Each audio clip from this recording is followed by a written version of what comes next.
Hello everyone, कैसे हैं आप सब। तो आज हम करेंगे हमारी क्लास 11 की बायोलॉजी बुक से चैप्टर 1 द लिविंग वर्ल्ड का अगला topic taxonomic categories. Classification is not a single step process but involves hierarchy of steps in which each step represent a rank और कैटेगरी। तो आपने पहले क्लासिफिकेशन पढ़ा होगा। तो क्लासिफिकेशन क्या है? एक सिंगल स्टेप प्रोसेस नहीं, इसके अंदर बहुत सी स्टेप्स है, बहुत सी स्टेप्स जो कि सीक्वेंस वाइज है। हायरार्की मतलब सीक्वेंस में, तो बहुत सी स्टेप्स है जो सीक्वेंस वाइज है, और हर स्टेप जो है एक कैटेगरी एक रैंक को रिप्रेजेंट करती है। और वो 7 स्टेप्स क्या है? वो ये रही 7 स्टेप्स। सबसे छोटी होती है स्पीशीज़, फिर उससे बड़ी होती है जीनस, फिर उससे बड़ी होती है फैमिली, उससे बड़ी ऑर्डर, फिर क्लास, फिर डिवीजन ऑफ फॉलोइंग, और सबसे बड़ी होती है किंगडम। इसके अंदर स्पीशीज़ से मिलकर जीनस बनता है, फिर जीनस से मिलकर फैमिली, फैमिली से मिलकर ऑर्डर, ऐसे ही आगे तक बनती रहती है, और सबसे बड़ी होती है किंगडम। ये 7 स्टेप्स है। इन्हीं 7 स्टेप्स को क्या बोलते हैं? और अपन इन 7 स्टेप्स को बोलते हैं रैंक और कैटेगरी, या फिर स्टेप्स, कुछ भी बोल सकते हैं इनको। तो देख लेते हैं सबसे पहले टेक्सोनोमिक कैटेगरीज क्या होती है। Unit of organism at any level which are used in classification system are called taxonomic categories. तो ऑर्गेनिज्म की जो यूनिट है, कोई से भी लेवल पे हो जाए वो, और वो लेवल किस काम में आते हैं? क्लासिफिकेशन सिस्टम में काम आते हैं। वो लेवल कौन से हैं? वो लेवल ये सेवन स्टेप्स, वही ये लेवल है। तो ये जो लेवल क्लासिफिकेशन सिस्टम के अंदर काम आते हैं, इनके अंदर जो ऑर्गेनिज्म की यूनिट है वही क्या होती है? टेक्सोनोमिक कैटेगरीज होती है। फिर आती है टेक्सोनोमिक हायरार्की। तो arrangement of various categories in sequence is called a taxonomic, is known as taxonomic hierarchy. तो ये जितनी भी स्टेप्स है, 7 स्टेप्स है, इन 7 स्टेप्स, इन 7 कैटेगरीज को सीक्वेंस वाइज अरेंजमेंट, इनका सीक्वेंस वाइज अरेंजमेंट क्या होता है?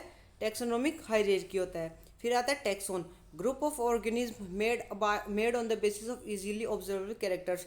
टैक्सोन वो होता है किसी भी ऑर्गेनिज्म का ग्रुप, किसी भी सिमिलर ऑर्गेनिज्म का ग्रुप, जो कि कौन से बेसिस पे बनाया गया हो? Similar characters, similar observable characters के बेस पे। जैसे कि इंसेक्ट्स, बर्ड्स, जैसे इंसेक्ट्स हो गए। इंसेक्ट्स के अंदर इजीली ऑब्जर्वेबल कैरेक्टर्स क्या है? 3 जॉइंटेड पेयर ऑफ लेग्स।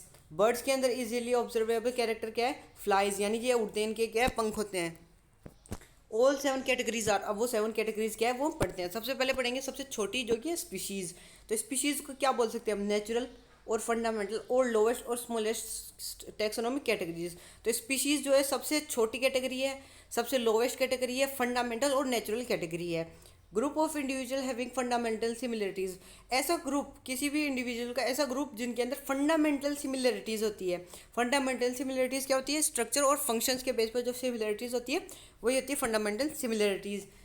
फिर आता है natural population of similar individuals freely integrated in natural condition and produce fertile of spring, यानी कि ऐसी नेचुरल पॉपुलेशन, ऐसी सिमिलर इंडिविजुअल्स की नेचुरल पॉपुलेशन जो कि रिप्रोडक्शन के प्रोसेस से, नेचुरल कंडीशन के अंदर रिप्रोडक्शन के प्रोसेस से नए ऑफ स्प्रिंग को बना सके, वही क्या होती है? स्पीशीज़ होती है। एग्जाम्पल ले ले, काऊ, डॉग, कैट, इनके अंदर सिमिलरिटीज़ है। जितनी भी गाय है, जितनी भी काऊ है, सभी अलग अलग, मतलब उनके अंदर मतलब उनकी बनावट एक ही है, उनका फंक्शन एक ही है, तो वो एक स्पीशीज़ में आ गई। डॉग, जैसे जितने भी डॉग हो गए, लेब्रा डॉग हो गया, मतलब जितने भी आते हैं सभी एक ही हो गए, तो ये हो गई इनकी एक अलग स्पीशीज़। फिर आता है जीनस। जीनस क्या होता है?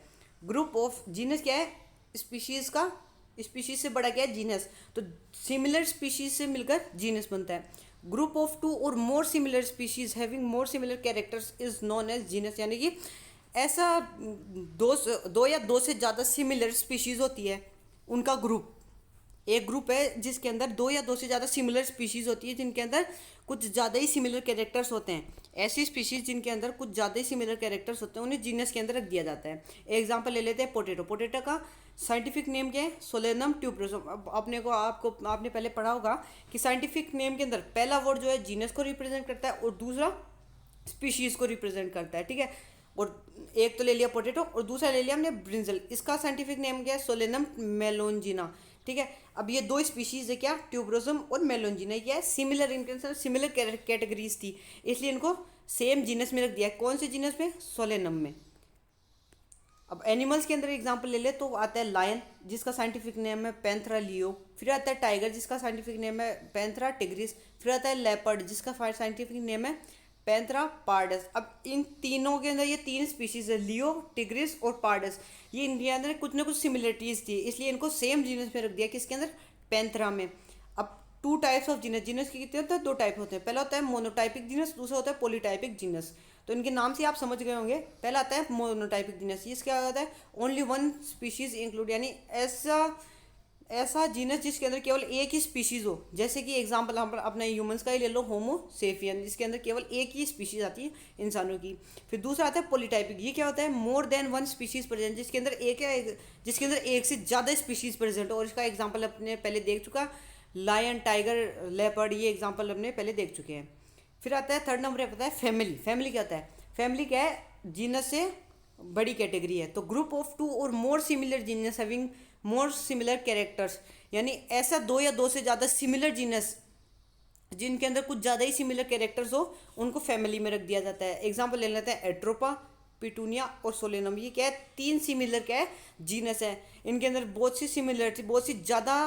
ज़्यादा सिमिलरिटीज थी, इसलिए इनको सेम फैमिली में रख दिया, सोलेनेसी फैमिली में। अगर हम एनिमल्स की बात कर ले तो पैंथरा और फेलिसी क्या है? दो सिमिलर जीनस है, ठीक है, दो सिमिलर जीनस है, इनके अंदर सिमिलर कैरेक्टर्स है, इसलिए इनको सेम फैमिली में रख दिया, किसमें? फेलिडी फैमिली में। फिर आता है फोर्थ नंबर पे आता है हमारा ऑर्डर। ऑर्डर क्या होता है? ग्रुप ऑफ टू और मोर सिमिलर फैमिली, यानी फैमिली का ग्रुप जिसके अंदर दो या दो से ज़्यादा सिमिलर फैमिलीज हो, हैविंग मोर सिमिलर कैरेक्टर्स, जिनके अंदर ज़्यादा सिमिलर कैरेक्टर्स हो। एग्जाम्पल ले लें हम फेलिडी, कैनिडी, ये दो है सेम फैमिली है, फेलिडी और कैनिडी, इनके अंदर सिमिलर कैरेक्टर्स से बहुत ज़्यादा, इसलिए इनको सेम ऑर्डर में रख दिया, कार्निवोरा में। और एग्जांपल अगर हम प्लांट्स का ले लें तो सोलेनेसी और कॉन्वोल्यूनेसी, ये क्या है? सेम क्या है? फैमिली है, इनके अंदर बहुत सी ज़्यादा सिमिलर कैरेक्टर्स है, इसलिए इनको सेम ऑर्डर में रख दिया, पॉलीमोनियल्स। और मैं जितने भी आपको एग्जाम्पल बता रहा हूँ इनको याद रख लेना, क्योंकि ये आपकी एनसीईआरटी बुक में है। अब देखते हैं फिफ्थ क्या है? क्लास। ग्रुप ऑफ टू और more similar order having more similar characters, यानी ऐसे दो या दो से ज़्यादा ऑर्डर जिनके अंदर सिमिलर कैरेक्टर्स हो, इसलिए उनको सेम क्लास में रख देते हैं। एग्जाम्पल ले लें पॉलीमोनियल्स, मालवेल्स और पेरिटेल्स। ये क्या है? इनके अंदर क्या है? ये सेम ऑर्डर है, ये तीन ऑर्डर जो है इनके अंदर क्या है? ज़्यादा सिमिलरिटीज है, इसलिए इनको सेम एक क्लास में रख दिया। कौन सी क्लास में? डाइकोटिलीडनी।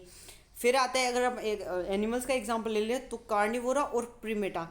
ये क्या है? सेम ऑर्डर है, इनके अंदर बहुत सी सिमिलर कैरेक्टर्स हैं, इन दो ऑर्डर्स के अंदर सिमिलर कैरेक्टर्स है, इसलिए इनको सेम क्लास में रख दिया। कौन सी क्लास में? मैमलिया। फिर आता है सिक्स नंबर पे डिवीजन और फाइलम। ये डिवीजन और फाइलम एक ही है, ठीक है। डिवीजन जो है ये टर्म जो है प्लांट्स के लिए यूज होती है, और फाइलम एनिमल्स के लिए यूज होती है।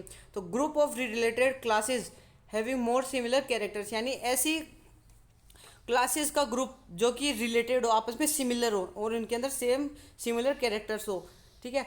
तो एग्जांपल ले लेते हैं डाइकोटिलीडनी और मोनोकोटिलीडनी, ठीक है। तो ये क्या है? ये दो क्या है? क्लास है, दो सिमिलर क्लास है, इनके अंदर दो सिमिलर कैरेक्टर्स है, बहुत से ज़्यादा सिमिलर कैरेक्टर्स हैं इन दो क्लास के अंदर। किसके अंदर?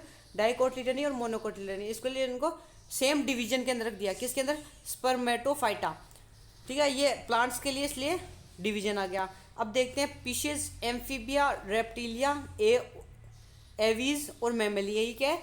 सिमिलर क्या है? क्लासेस है, इनके अंदर बहुत सी सिमिलर कैरेक्टर्स है, इसलिए इनको सेम फाइलम में रख दिया, कोडाटा में। अब लास्ट आता है हमारे किंगडम, जो कि सबसे बड़ी कैटेगरी है। Group of all division and phylum is called kingdom. तो जितने भी डिवीजन का ग्रुप है, जितने भी फाइलम का ग्रुप है, यानी जितने भी प्लांट्स का ग्रुप है और जितने भी एनिमल्स का ग्रुप है, वो क्या होता है?